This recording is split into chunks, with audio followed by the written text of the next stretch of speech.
నమస్తే అండి, welcome to our channel. నేను మీ మణికంఠ చూడండి, ఒకప్పుడు ఇది చెయ్యరాలేదు, ఇప్పుడు తీసి మళ్ళీ పెడతాడంట. అతనే అంటున్నాడు. మణికంఠ అయితే లేచి నిలబడుతున్నాడండి.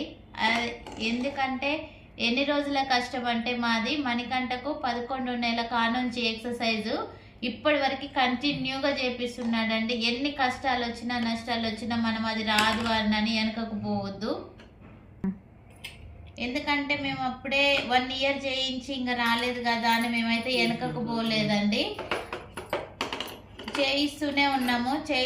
చేయించంగా నేను ఎక్సర్సైజ్ క్లినిక్ పోయి చేయించుకొని అట్లనే ఇంకా అలవాటు అయిపోయింది.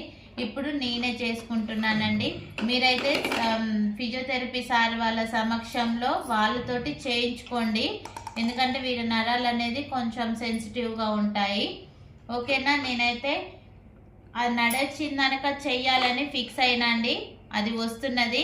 మీరు కూడా ఎవరైనా సరే అండి, వాళ్ళకి మనం ఎక్సర్సైజ్ చేసుకుంటే మంచి రిజల్ట్ అనేది ఖచ్చితంగా వస్తుంది. కానీ కష్టానికి మాత్రం ప్రతిఫలం తప్పకుండా ఉంటుందండి. మీరందరూ గుర్తుంచుకోండి, కష్టానికి ప్రతిఫలం తప్పకుండా ఉంటుంది. ఆ దేవుడు అనేవాడు మన ఎమ్మడే ఉంటాడు. ఓకేనా?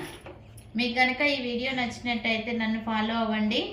నేను కాన్ఫిడెన్స్గా ఎందుకున్నానంటే నేను చేయించాను, నేను మణికంఠలో రిజల్ట్ చూస్తున్నా కాబట్టి, మీరు కూడా చూస్తున్నారు కాబట్టి అంత కాన్ఫిడెన్స్గా చెప్పగలుగుతున్నా. మీరు కూడా